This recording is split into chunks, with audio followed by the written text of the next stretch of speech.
Welcome to Top of the Morning, and we'd like to welcome our special guest, Dr. Bob Hieronimus. Bob, I want to say thank you for coming on, and we're going to be talking today about your different books, and the most recent book is a book about the symbols of America. Could you start out by telling us a little bit about how you came to write this book? Well, sure. Somewhere around 1965-66, I saw on the back of the $1 bill this pyramid in the eye and a triangle, and I thought to myself, where in the heck did this come from? I didn't say it those words. I used different words, of course. But I thought to myself, a pyramid in the eye and a triangle? Where did this come from? So I did what I think most Americans would do back in the 60s. You contact your State Department, and I asked them directly, I said, where in the H did you find this symbol? We have no pyramids in America. I've seen eye and triangles on Catholic churches before, but I have never seen a pyramid and the eye and a triangle together. So, what's the meaning of this, since you guys know all about the Great Seal of the United States? 6 months later, it took them a while to answer, of course, because I was so important. And they said to me, Bob, here's the eagle with the arrows and the olive branch, and they sent me a great full-color illustration of this, the front side of the Great Seal. And I said, hey, that's great. However, I wanted to know about that pyramid in the eye and a triangle. 3 months later, after I sent my second letter, they sent me a black and white copy of the pyramid in the eye and a triangle with no information.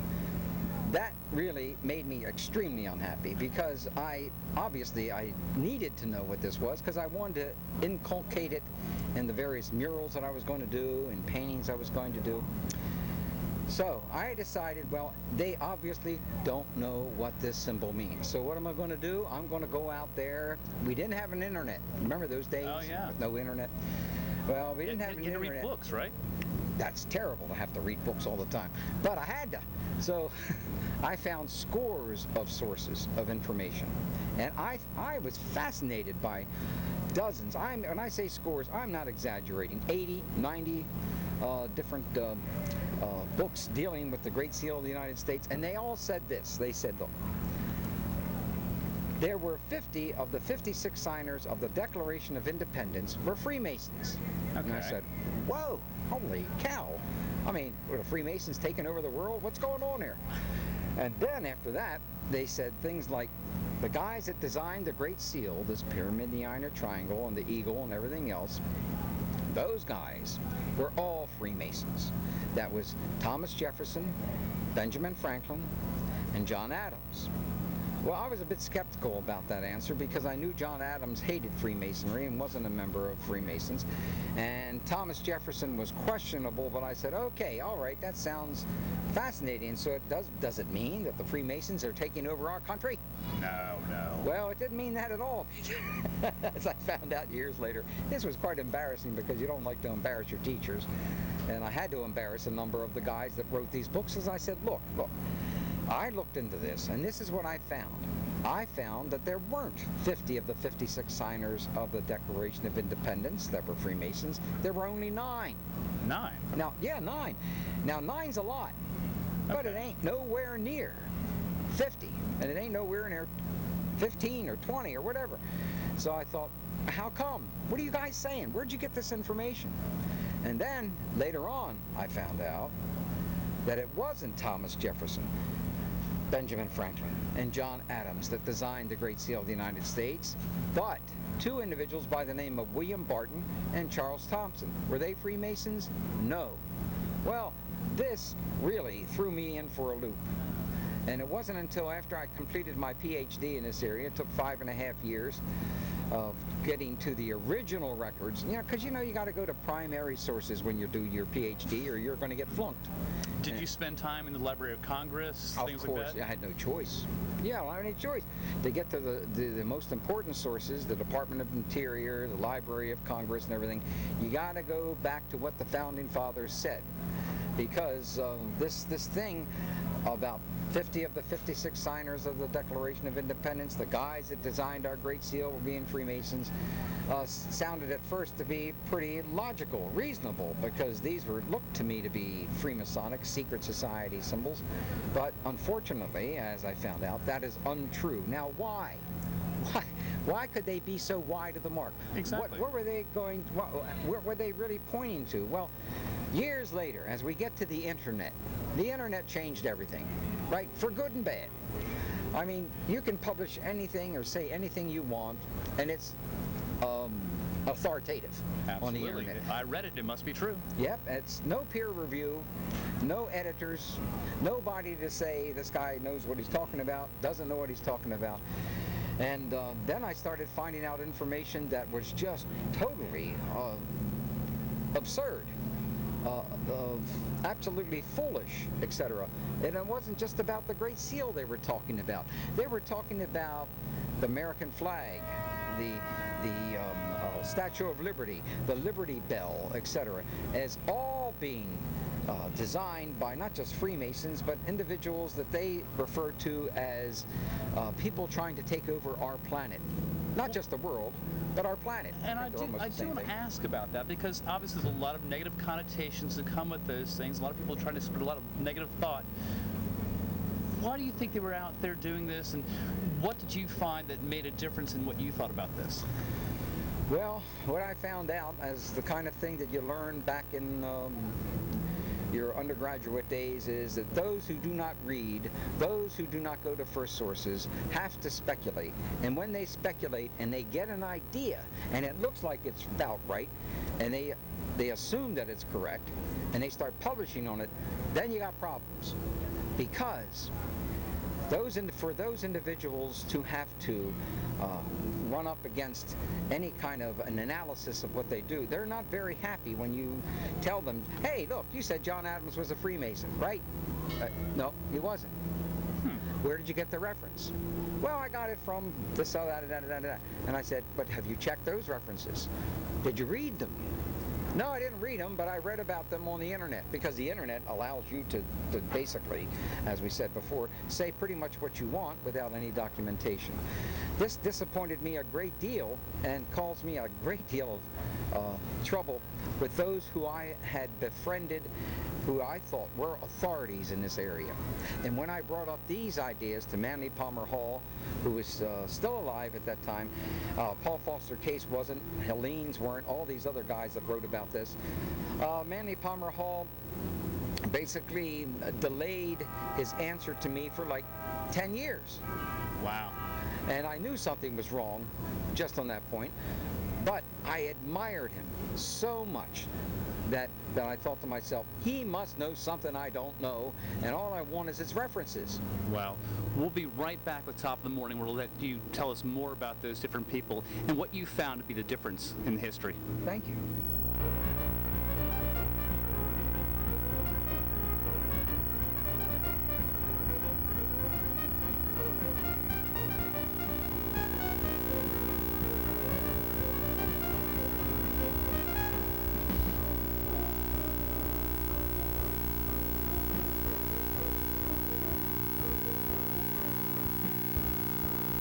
Well, Bob, we are down here in the harbor on the USS Constellation, and I just want everybody to know we have a lot of noise going on in the background, the bells and the boats and everything going Any on. ghosts? Any ghosts yet? Well, I don't know. Are you going to tell us about some ghosts? Well, they're definitely here. There are 3 or 4 of them. We did shows down here on, can I mention WBAL radio, etc., with Alan Christian, remember him? We did a number of Halloween events here, and we had ghosts, hunters come in, Sybil Leek and Hans Holzer, and indeed, there are at least 3 or 4 here, so maybe you've heard some of them. Did you have any personal conversations?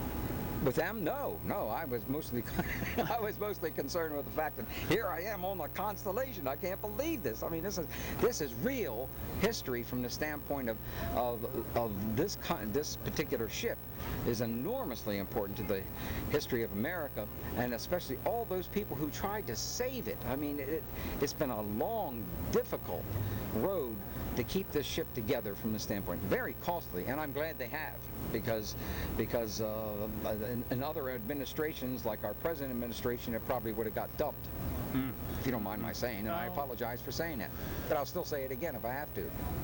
there are certain realities that are self-evident. That's correct. In this administration today in the United States, yep, that's if you can use your parks for going around shooting bears and everything else instead of taking care of them, then you can do just about anything in this country. Well, Bob, I'm looking at your shirt, and you're obviously a person who really is proud of America I and, sure am, and yeah. proud of the history here. Yeah. And if you'll tell us a bit more about some of the symbols that you found to be important in the United States. Especially the American flag. I'm so glad you asked that question, because the American flag, I have an art car, and an art car that's painted with a lot of symbols, and it carries the history of the American flags on one side of it. And I've gone through, believe it or not, a lot of hassles as I drive down the road. I have some people, in the past, I thought they were cheering me on. I thought that they were saying, "Yay, right on, okay." But that's not what they were saying. They were younger, well, this is about 20 to 35 years old. I have that type of age group saying basically, "I can't believe it. You've got an art car and you've got the American flag. That means you support this present administration. You support President Bush," which of course I don't support President Bush. But their feeling is that if you love the American flag, you love whoever is president at that time. Well, the president has very little to do really with the American flag and its symbolism and its meaning. And most of us are told basically this. We are told Betsy Ross designed the American flag. Well, we all know that that's not true. And that's basically because her family, back in the late 1800s, decided at that time to tell the story that they heard, which was basically she said to them kind of thing. And when you check on this and document it, you find out it wasn't possible because she wasn't at the same place where George Washington was most of the time. She didn't make these statements, but her family did. And basically what we find out is it wasn't Betsy Ross, God bless her soul, because she was a great symbol for America to begin with, and the various husbands that she had that died in the Revolution. But it was a fellow by the name of Francis Hopkinson. Now, Francis Hopkinson was not only the designer of the American flag and played a part with this pyramid symbol that we have on the back of the Great Seal of the United States, but he was a signer of the Declaration of Independence. He was a signer of our Constitution, and Francis Hopkinson was one of those individuals that never got paid for almost anything he did.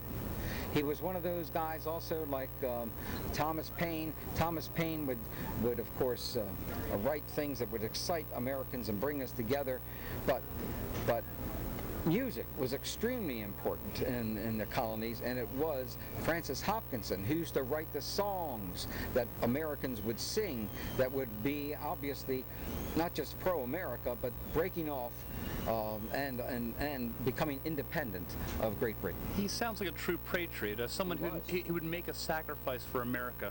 Yeah. And tell us, are there any other people you found have been important in illustrating some other symbols in America? Yes, especially in regards to like the Statue of Liberty or the Liberty Bell, because the most important thing about American symbols is this.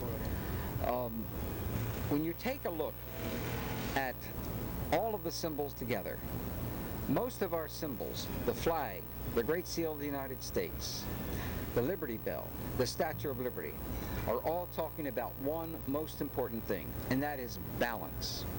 And what is that balance? Well, let's start with the American flag first. We talked a little bit about the history of Francis Hopkinson and that type of thing, but let's talk about this thing called balance. In the esoteric and various traditions, the most important thing that we need to pass on is that human beings are not just physical bodies. Yep, we look like we're just physical bodies, but we do have an immortal soul. And we do have what is called spirit. And when you look at the various symbols for that, when you take the American flag, well, I think we got a good illustration right here, don't we? Absolutely. Well, the color red, all colors in heraldry have meanings. And these meanings have been passed on down for centuries. When you take a look at the color red, red, of course, was a symbol for the more masculine, the more outgoing, the symbols for Martian The blood. aspect of, right, blood, DNA. no joke. This is real important from that standpoint. Red is more or less a symbol for the masculine, the aspect dealing with move, get going, energy, that type of thing.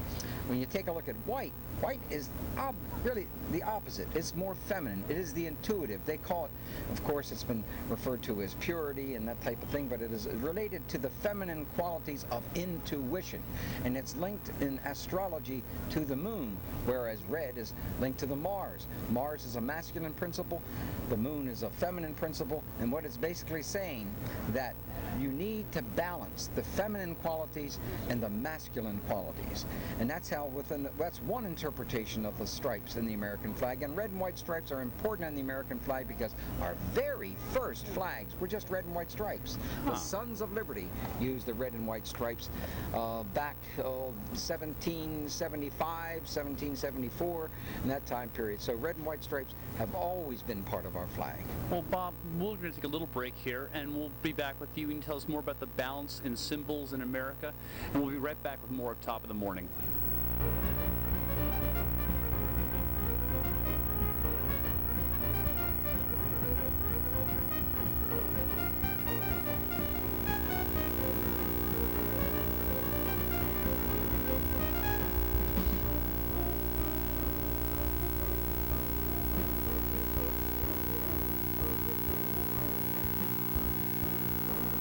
We're back here at Top of the Morning, and we're here with Dr. Bob Hieronimus, and one of his most recent books is The United Symbolism of America. Now, Bob, tell us a bit about writing this book and why you brought it out. Well, I wanted it to come out before these elections because, frankly, I believe the last 7 years, from about year 2000 to now, 2007 and a half, or 8 actually, have been horrendous in regards to the loss of American liberties. And if the Founding Fathers were around during this time period, they would say, it is time for another revolution. And as a matter of fact, when you knew what Benjamin Franklin used to say, which was rebellion to tyrants, is basically the most important thing we can possibly do. It's obedience to God. He said rebellion to tyrants is obedience to God.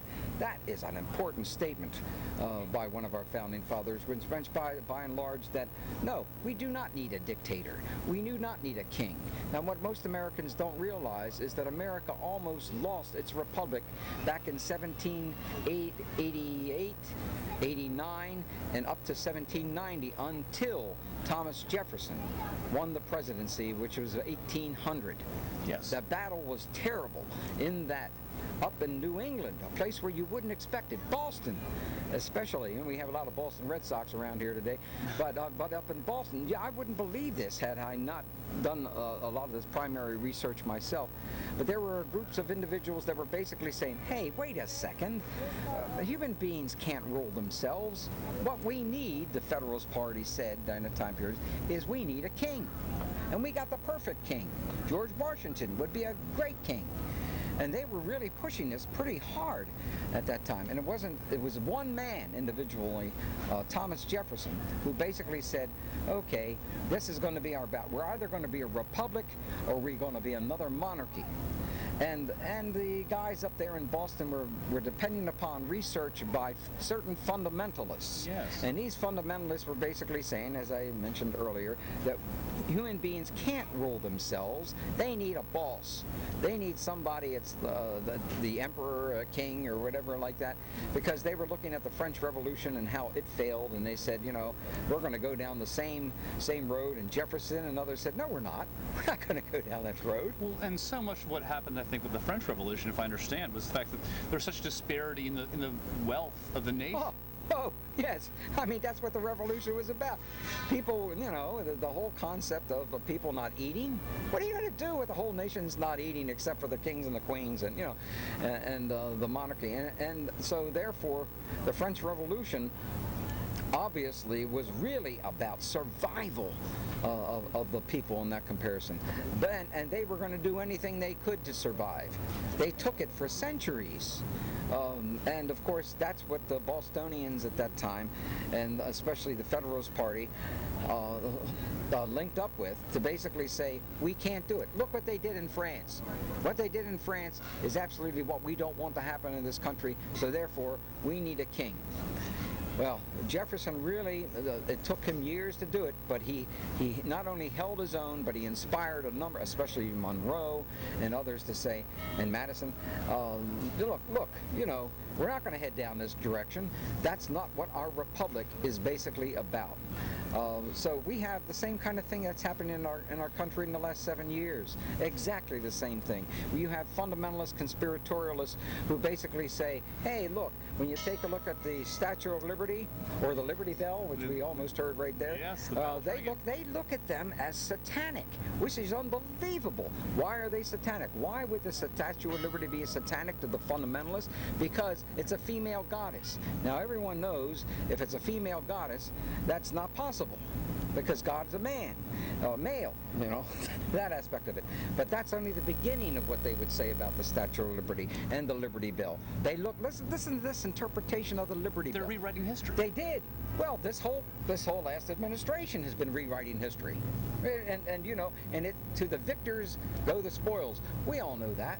And there has to be, and there still is, fortunately, within this country, individuals who really believe that we can rule ourselves, that we don't need a king like W. Because basically, this particular administration has been about what he wanted. Come hell or high water, he got what he wanted. Absolutely. And we're stuck with it. And but we're not going to have to live with it, fortunately. And if the Democrats really get behind their Obama and others, maybe we can turn this around. But it's going to be a big fight, because a lot of this is about control of the media, control of our country, and literally control of the wealth, which is really key. Well, and that is one thing that does come to mind, the fact that the economy has changed so much and that so many people are starting to feel the pinch of what the real world is about. Yeah. America has changed drastically in the past 10 years. What we're able to do, what we're able to consider ourselves being able to do around the world. How do you feel that will affect us in the future, and will we get back to that democracy or that sense of what a real democracy should be? We're going to have the worst struggle in our history over the next several months in regards to this particular run for the presidency, because a lot of people like to think that the media is liberal. Well, the writers, the broadcasters, etc., they might be, but not the owners. Who are the owners? General Electric owns NBC. General Electric is the world's greatest, biggest polluter. They're into, of course we're going to have presidents and other people say, hey, look, it's important that we have nuclear energy. One of the greatest polluters, you know, when you pollute with nuclear energy, you've wiped out that particular area for centuries, that kind of thing. So this is more about the fact that it's the corporations now. Instead of the Constitution should say, we the corporations instead of we the people. Is that what it's kind of coming to? What's happened is we the corporations. The corporate structures are far more important than any human being in our country. They literally control what's going on. So if you have General Electric owning NBC, and you have CNN owned by Westinghouse, and you have ABC owned by Walt Disney, and if you have, you know, it goes on and on and on, the networks being literally owned by corporate structures who literally have the kind of power that in the past corporations never had. They are the ones that decide what really gets printed in the New York Times or in the Baltimore Sun or whatever, because it isn't the writers. The writers can be as liberal as they want, but if you own a newspaper like the New York Times or the Baltimore Sun papers, and you are a major corporate structure, you have interlocking directorates. And those who serve, say for instance with NBC, those interlocking directorates can also be part of General Electric at the same time, even though of course General Electric owns NBC, but they don't say, they always said, look, Yes, we may own them, but we're never going to try. We're never going to try to control what they tell us on television. Well, that's a bunch of stuff. Well, and referring back to your book, this is a book about symbols in America. Now, all those corporate interests, let's turn this up, so we have it right. Well, life is upside down from time to time. Absolutely. The corporate interests all have their own symbols, and they're constantly flashed at us, and they become the symbols of truth, much like what you're saying, because we continually are bombarded. How do you feel those symbols will influence our future, and do we need to find ways or people who can bring out other symbols that will take over and bring us back to the right way to be? Well, the symbols in a certain sense aren't as important as what people believe about them. Let me give you an example. There are a lot of conspiratorialists and fundamentalists that take a look at CBS Eye and they say, hey, look at this. This is Big Brother watching us. So, if that's true, let's go back to the history of how they got the eye, you know, which we do in the book, of course, and we discuss that. And what you begin to find out is those who were in control of putting this symbol together, what were they inspired by? They literally were inspired by, in Pennsylvania, they have a lot of these particular symbols and images that what would you call them? You mean the Pennsylvania Dutch, the Amish? Oh, yes, thank you. That's exactly right. The Pennsylvania Dutch and the Amish. One of the individuals who worked with CBS at that time was riding up into that particular territory in those neighborhoods and saw these different signs and symbols painted on barns, and he saw the eye on there and he said, hey, why not this? This symbol is vision. This is television, because that's the difference between radio and television. You're using your eyes instead of your ears, and that's a natural, interesting use of a symbol, which is not trying to say that Big Brother is watching over you, but the method by which we're communicating is through vision rather than just hearing, or a combination of hearing and vision.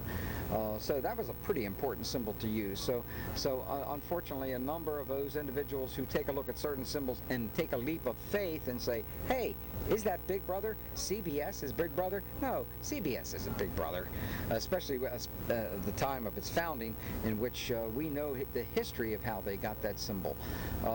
You know, you have to be very careful on interpreting any of these symbols, and perhaps one of the most important things of all within the media today is when you go to public access programming, because within public access programming you're bound to get more of the truth out, as far as I'm concerned, than you would be under corporate structures, mainly because they're concerned about our freedoms in the United States. Not only the freedom of speech, but religion and thought and that type of thing. The same things that our founding fathers, especially Thomas Jefferson, were struggling under, because Jefferson knew for sure that if we had this continued church-state relationship in which you had a church and a state, and you had to believe in both of those things at that particular time with no freedom of choice, you were bound to have dictatorships. You were bound to have monarchies. And he was able, before our Constitution was changed in that and created in that direction, in the Virginia state, he was the person that allowed us in America to see the importance of separation of church and state, which I believe we really do have to have. Well, absolutely. In fact, I do believe there's a statement about that on his gravestone. Yes, that's one of the proudest things he did, besides the University of Virginia. But what an extraordinary soul. And the sad thing about when you talk about Thomas Jefferson, some of the murals that I've done in the city of Baltimore, I was not allowed to use Thomas Jefferson in several of my murals because of his relationship with Sally Hemings? Sally Hemings and that type of thing. But most people don't know enough about his life to realize that he promised, his wife asked him when she was dying, she said, you know, you can't, please don't marry again. Now, that's an awful big thing to ask a male to do with the kind of energies that he had, not to marry again. So he did marry again, but he did fall in love. And he did fall in love with a black woman. He did have children with black women. this black woman, and that's finally recognized today, and I'm glad for it. But unfortunately, within certain communities, that meant to them that he was one of the worst founding fathers of this nation, which I don't believe to be true at all. No. His views and his things have been the things that have shaped this country for so long and truly made it what it is. And that is what is special about public access, I do believe, because it gives a broad spectrum of ideas. It truly is a medium of the people and not the corporations. And that's why I'm glad that I'm here, and I'm glad we have you here also. Well, I know that many of the things that I've said today, I would not be allowed to say in the major media. And I don't expect you to believe them. I don't expect public access listeners to believe them, but I have freedom of speech. And when you ask me to come on and talk about what I believe is the truth, you allow me one of the things that we have earned in this country, which is freedom of speech. And of course, again,